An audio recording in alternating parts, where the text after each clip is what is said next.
Welcome to the Private School Leader Podcast, where private school leaders learn how to thrive and not just survive as they serve and lead their schools. I strongly believe that it is possible to have a long and happy and fulfilling career as a private school leader. And my passion is to help you figure out exactly how to do just that, right here on the Private School Leader Podcast. And I'm your host, Mark Minkus. So I want to start today's episode by asking you to use your imagination. And I want you to imagine that you are a stick figure. I just want you to see a stick figure, and where the heart belongs on this stick figure is a sponge. So a stick figure with a sponge for a heart. And that stick figure is you, and you go through your day, and your sponge is absorbing other people's emotions. So a teacher that's upset, a parent that's crying in your office, a kid that you're trying to figure out how to meet their needs. And then let's say that around 3 p.m. that you have a meeting with an upset parent, but that sponge is already pretty full. Okay, so you've got a soaking wet sponge where the heart goes on this stick figure, 3 o'clock, getting ready to meet with a parent. Now, I want you to picture this stick figure, but now we're going to have a heart transplant. And we're going to switch out the saturated sponge for a Teflon non-stick skillet.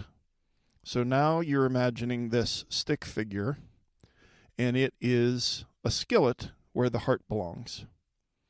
And you sit down and you have this parent meeting, and instead of absorbing the emotions of that parent in that meeting, those emotions kind of bounce off because of the Teflon, the non-stick skillet. And you know, one of the most downloaded episodes in the history of the podcast is episode 26, How to Handle the 5% of Parents That Are Trying to Destroy Your School. And that episode gets into from the book Hopes and Dreams by Thompson and Evans, the chapter on the 5%ers, the anxious and incompetent, the unresponsive, and the intimidators.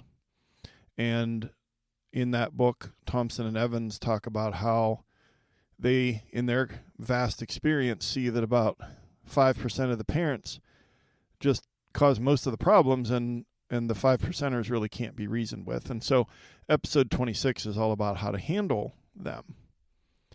But I want you to kind of consider this episode 158, is kind of a sequel to that episode. I always like a good sequel to a movie that I enjoy, get to see those same characters and on a new adventure.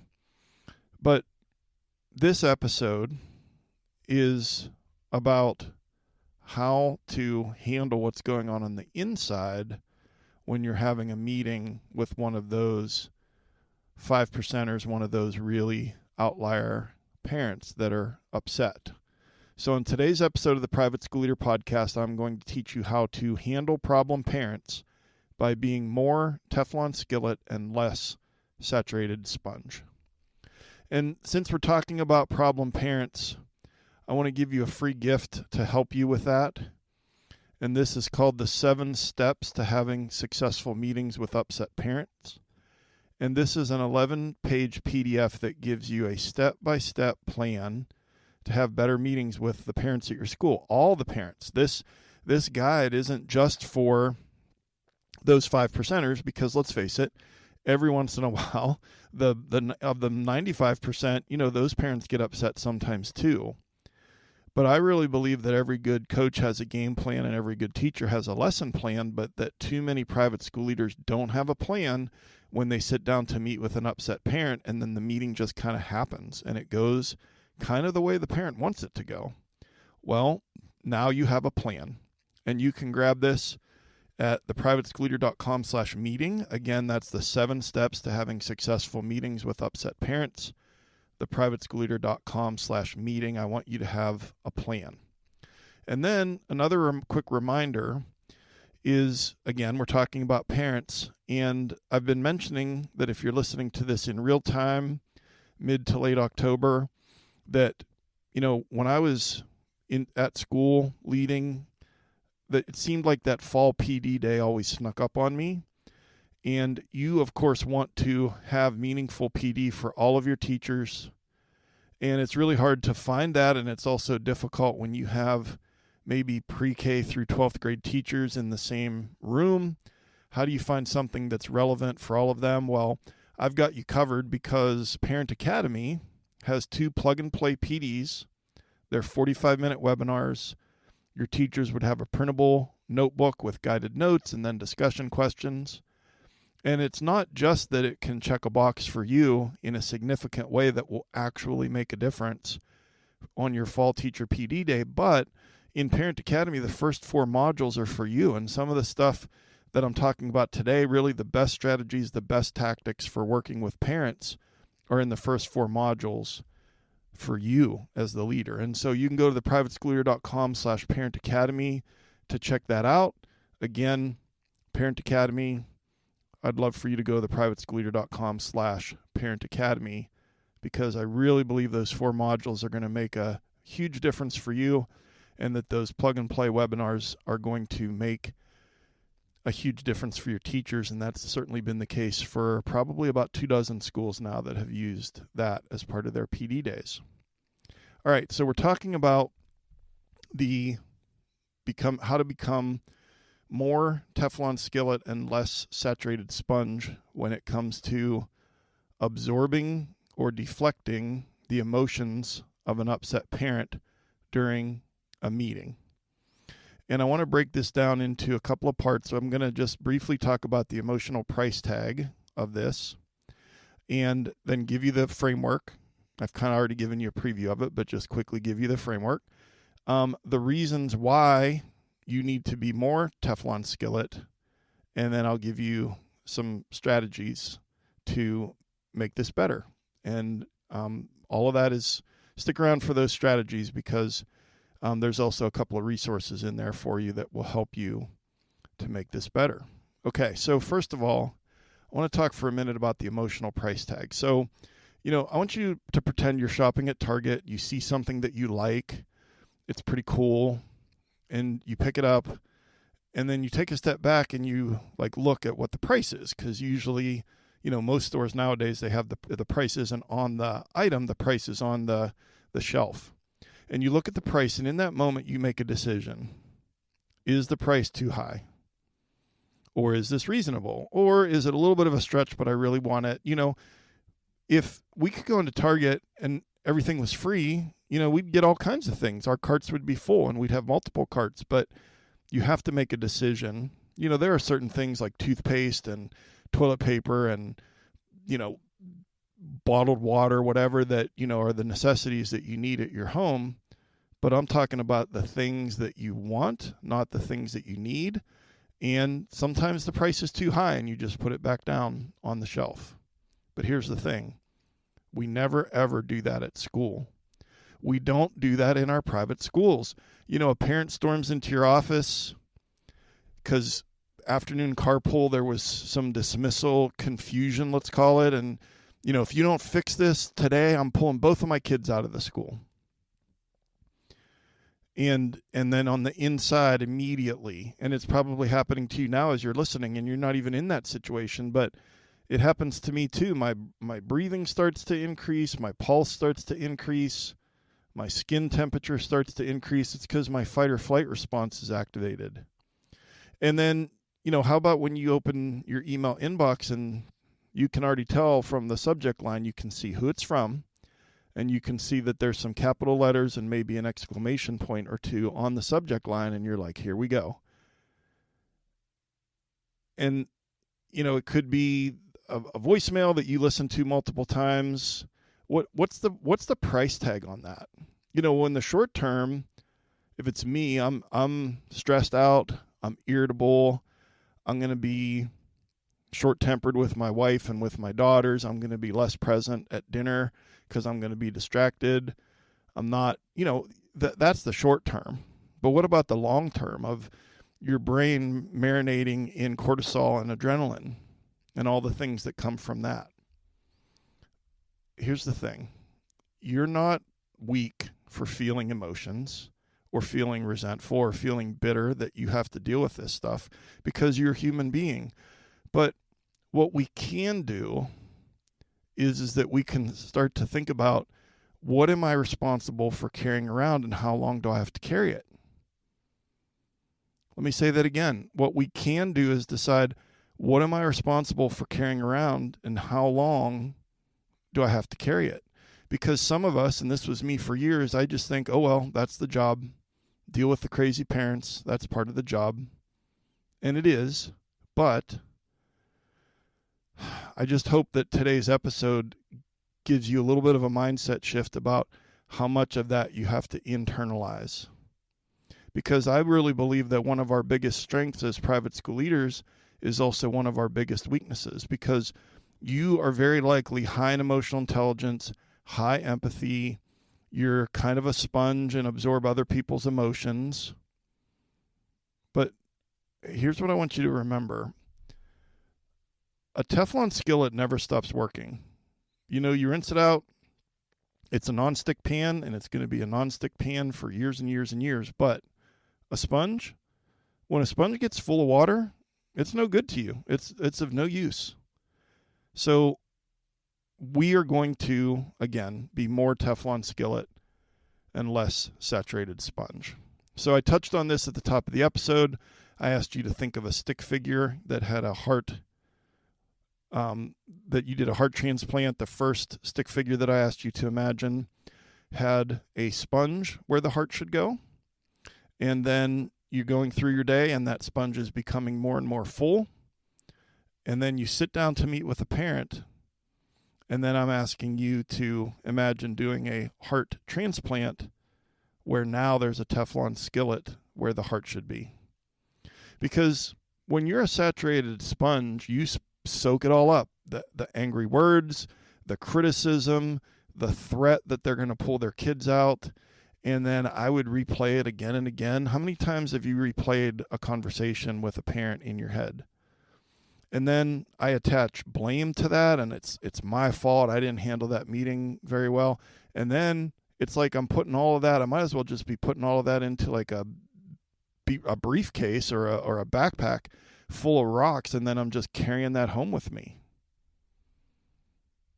You know, and then what's even worse is that when I'm at home and I'm sitting down and things aren't chaotic around me because I'm not at school anymore, now I'm replaying that in my head like it's this video that I can't turn off. And then I'm trying to fall asleep and I can't stop thinking about it. And I'm emotionally drained and I'm tired but wired and I can't fall asleep. I think I'm describing you some of the time, because this was certainly me a lot of the time. And so that is the sponge mindset. Saturated sponge is what I just described. But listen to this, the Teflon skillet mindset. You hear what they're saying. You hear and see their anger. You see their fear, their anxiety. You hear the accusations. You see them get their blame thrower out. But it doesn't stick. Okay? You're letting the emotion bounce off instead of be absorbed into the sponge. You pause and you respond calmly.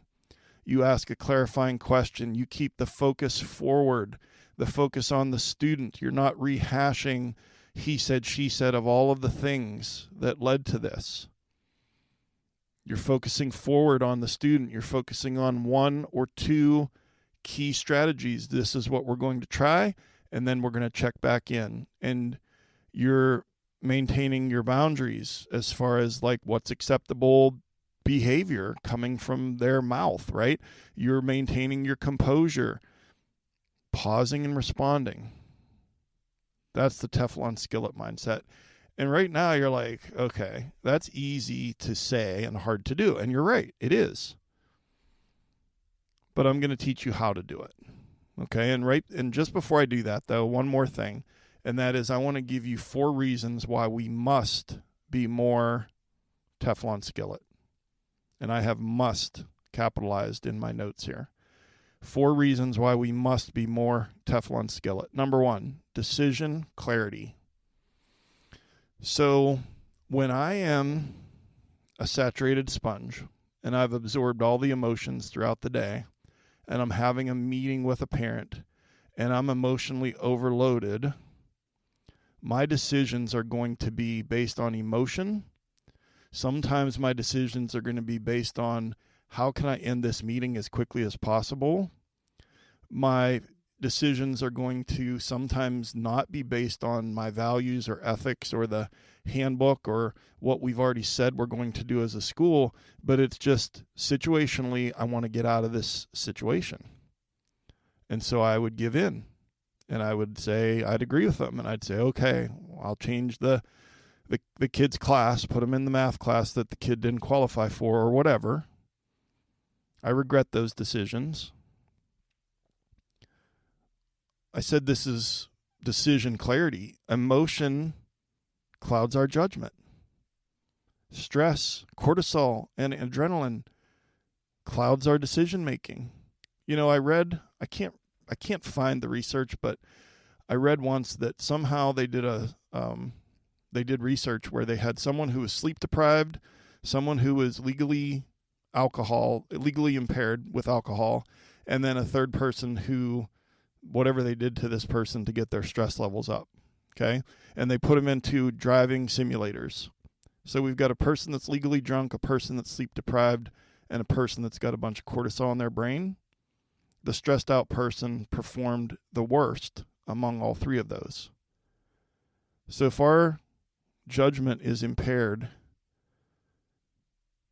again, when our brains are marinating in that cortisol, then that's a pretty important reason for us to be more Teflon and less sponge. Reason number 2 is longevity. I say at the top of every episode, I believe that you can have a long and happy and fulfilling career as a private school leader. That word long, what does that mean to you? Is this something that you want to do for a long time? Is this something you can see yourself doing 5 years from now, 10 years from now? Because leaders who internalize the emotions of every complaint and every upset person and every upset parent, leaders who internalize those things burn out sooner than leaders who don't. And I'm going to talk later about the difference between emotional distance and emotional detachment, okay? Because I can kind of hear some of you, what's rattling around in your brain is like, well, wait a second. I care. Are you telling me not to care? Are you telling me to just ignore all of these things? No. Just stick with me. Okay. I promise I'll make it more clear, but I'm just trying to shine a light on the fact that if we are the saturated sponge, it leads to physical problems, mental health problems. I've had it in my career. I've told you about this: ulcers, sleepless nights, vertigo, burnout. And in my clients, my coaching clients, just talked to one this morning, yesterday afternoon that has shingles, oral neuropathy, also known as burning mouth syndrome, high blood pressure, stroke-like symptoms, anxiety, depression. Coaching clients that are saturated sponges, the body always pulls the emergency brake. No job is worth losing your health or your family. Last time I checked, you are not an emergency room surgeon, and you certainly don't get paid like one. And even emergency room surgeons have time off. But your brain never turns off. Your emotions never turn off. So we need to not be dramatic. I'm not doing this for dramatic effect. I'm doing this to get your attention so that we can see the value and the importance and the urgency in changing from that saturated sponge to the Teflon skillet. Reason number 3 why this is a must is because you are modeling this for your staff. Your teachers watch you. If you handle conflict calmly, then the teachers will copy that. If you absorb all the negativity, I think it's going to lead to you not having a predictable mood. I think stress always runs downhill. And I know for me personally, when my sponge was saturated, I was not as kind to my staff. I was not as patient with my teachers. I was not as empathic with parents or kids. And so we're modeling it, but also everything rolls downhill. And then finally, the fourth reason why I think this is a must to switch more to the Teflon skillet and away from the saturated sponge is because it actually protects your students and your teachers. And I'll explain what I mean. When we are in those stressful parent meetings and we are being more Teflon and less sponge, we can maintain clarity about your role in that meeting. You can maintain clarity about policies and the student handbook and the mission of the school, and your values as a school and your values as a leader and your leadership traits like integrity and honesty and clear communication, so on and so forth. When we're Teflon, those things are more likely. And when those things happen, then we're doing things in the best interest of our students and our teachers, and we're not giving in and going against policy and mission and values and identity because we're being manipulated and giving into our emotions or giving into the threat that the parent is making. I've been there. I've given in to the parents. I regret it. But once I started to try to do some of the things that I'm about to teach you in these strategies, it happened much less often, and I had fewer regrets, and I took better care of my teachers and better care of my students. So let's talk about some strategies for making sure that we do not walk around or walk into a parent meeting, especially with an upset parent, with a saturated sponge, okay? So this is going to seem, there's 6 strategies here. Some of them are going to seem like no-brainers. Strategy number 1 is a no-brainer. Strategy number 1 is I want you to do a heart transplant. Before a stressful meeting, I literally want you to, if you can, close your eyes, but I want you to do what I've asked you to do twice already. I want you to picture the stick figure, sponge for a heart. And I want you to picture, right before that meeting, you're doing a heart transplant. Sponge out, non-stick Teflon skillet in onto the stick figure. And that's you, and you're walking into that meeting with the Teflon skillet for your heart because I know you get the imagery. Those emotions, that anger, those accusations, the blame that is coming from the other side of your desk, from the other side of the table, instead of you absorbing them into a sponge that's already pretty full, you're letting them bounce off. Strategy number 1 is to do a heart transplant. Strategy number 2 is what I mentioned before, and that is to practice emotional distancing, not detachment. So I want you to think about the difference between emotional distance and emotional detachment. Because all of the things that I'm describing here, if taken to the extreme, they lead to emotional detachment, and that is not what we want as leaders. We kind of have to thread the needle on practicing emotional distancing without becoming detached and uncaring and unfeeling and non-responsive. So I want you to just hear a couple of these things. The first one is we're going to empathize but keep cognitive distance.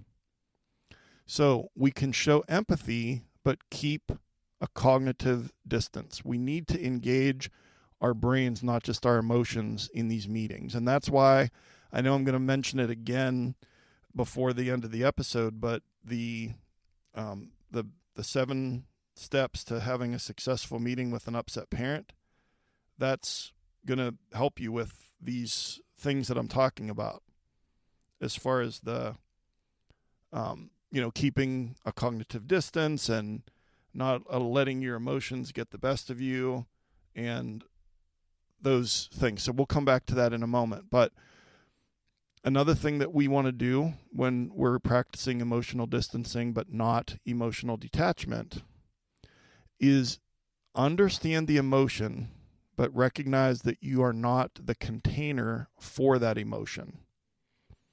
Okay, when I was researching this episode, I came across this concept, and I've never really heard it put this way before, and I want to give that to you again. Upset parent, all this emotions flying around, so on and so forth. You understand the emotion, but you are not the container for that emotion. So let me give you an example. A parent is in your office crying, and you offer them a Kleenex, and you can say, I can see that this is painful for you. I can see how upset you are. Let's focus on this next step for your child. Moving it from the past, he said, she said, I'm angry about this thing that happened, into future focus of these one or two next steps. So again, just because this parent is crying in your office doesn't mean you have to be the container for the emotions that parent is expressing.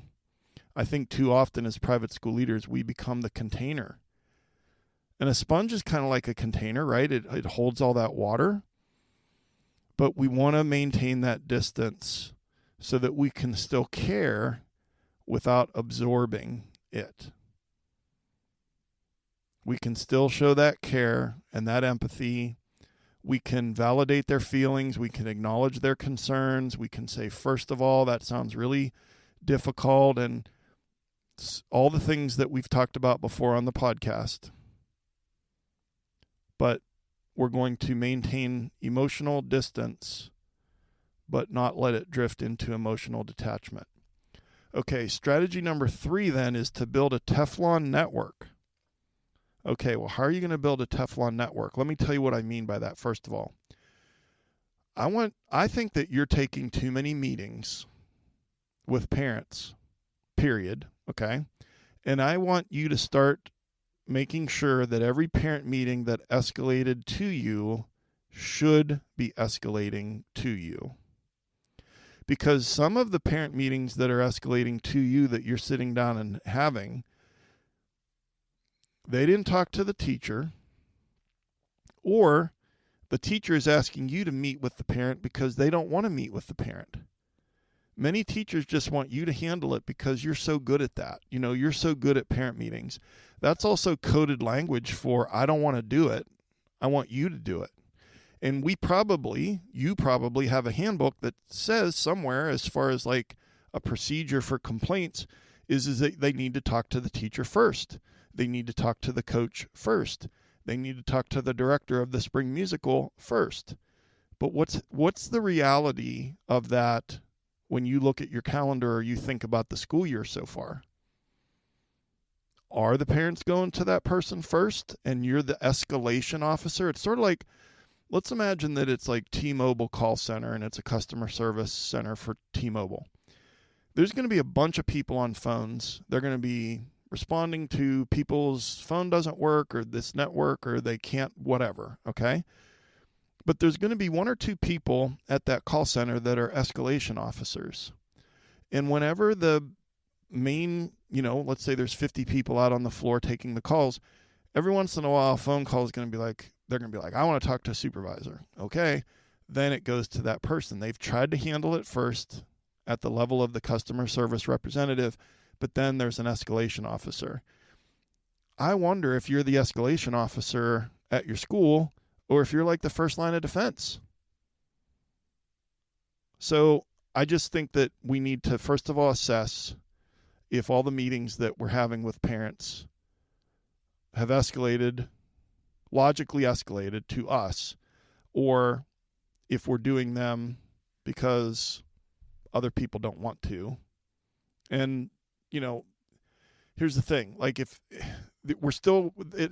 we're not going to not have parent meetings. We're going to still have parent meetings, but I just think if they start with you and you're the division head, or you're the head, especially when you're the head of school, where do they go next? This is like the first meeting about this issue and it's you. Now where's it going? The board chair or to the head of school?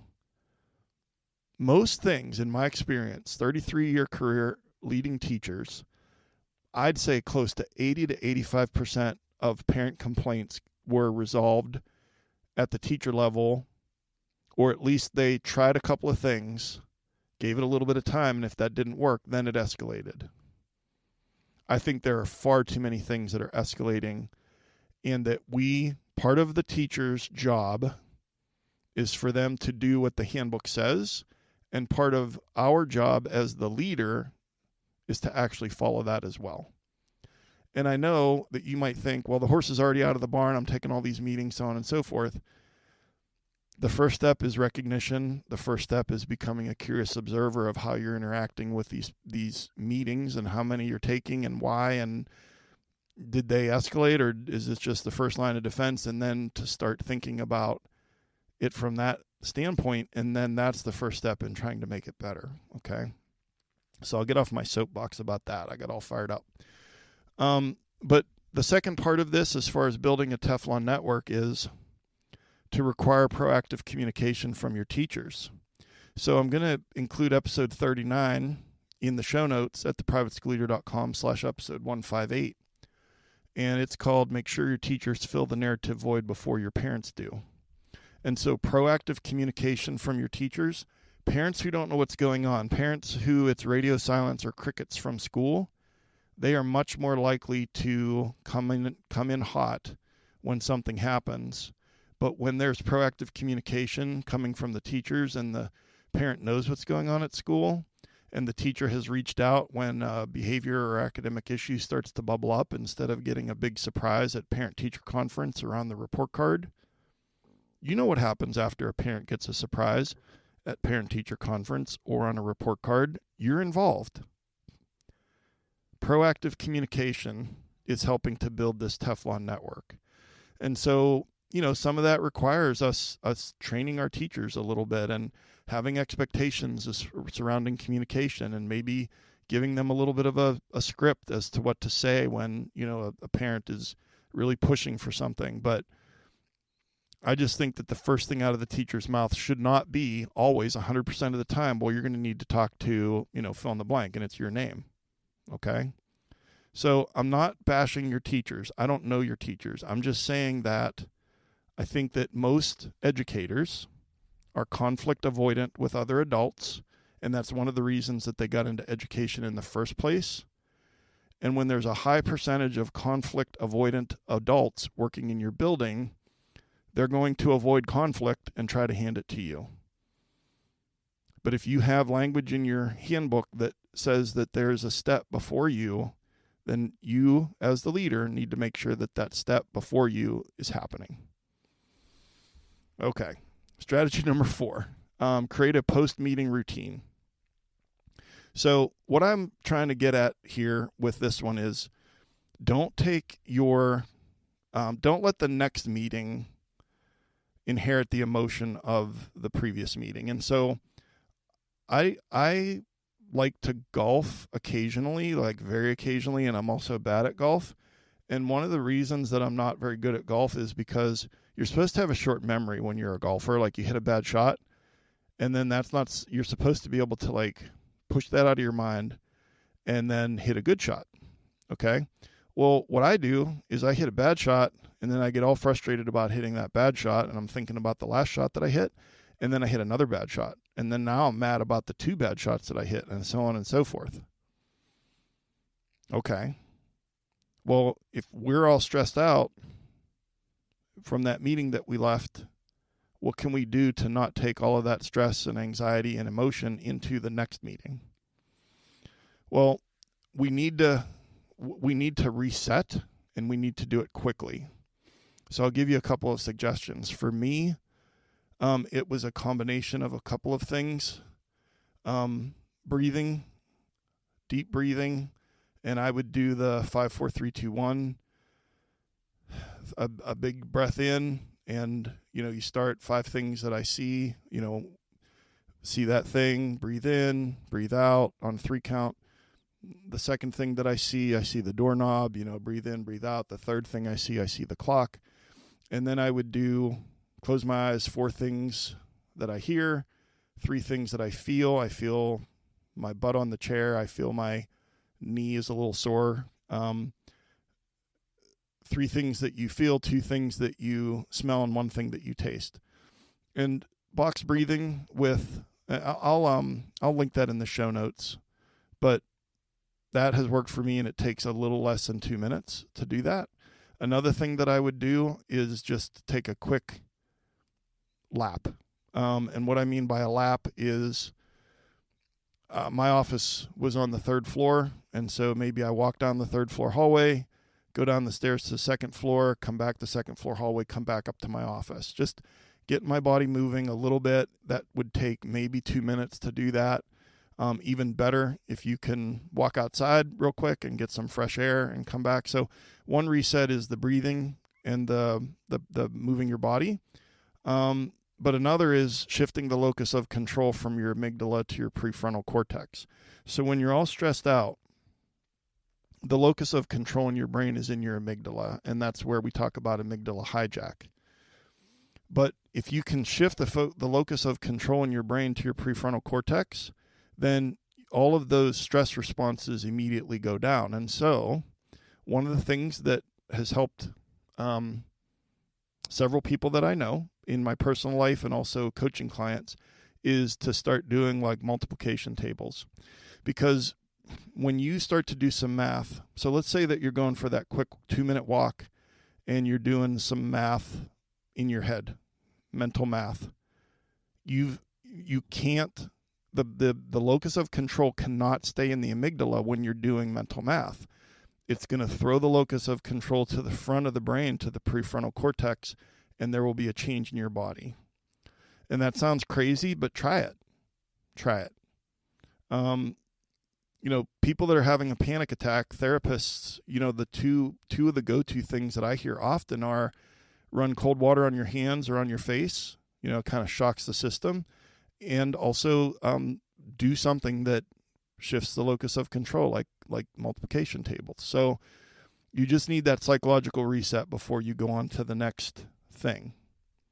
And then the strategy number 5 and strategy number 6 are going to be quick. Strategy number 5 is to listen to episode 26, how to handle the 5% of parents that are trying to destroy your school. And I'll link that in the show notes, privateschoolleader.com/episode 158. And strategy number 6 is to download the 7 steps to having successful meetings with upset parents. This is a free PDF for you. You just go to the privateschoolleader.com/meeting, and I'm telling you, it's going to make a difference. So those are quick. I don't like giving homework when you're listening to an episode, but I think this is a pretty big problem for most private school leaders. And so if we really want to get serious about not absorbing all of those emotions, episode 26 is going to help, and the 7 steps PDF is going to help you as well. Okay, big takeaways from today's episode: 4 reasons why we must be more Teflon Skillet and less saturated sponge. Number 1, decision clarity. Number 2, longevity. 3, modeling for staff.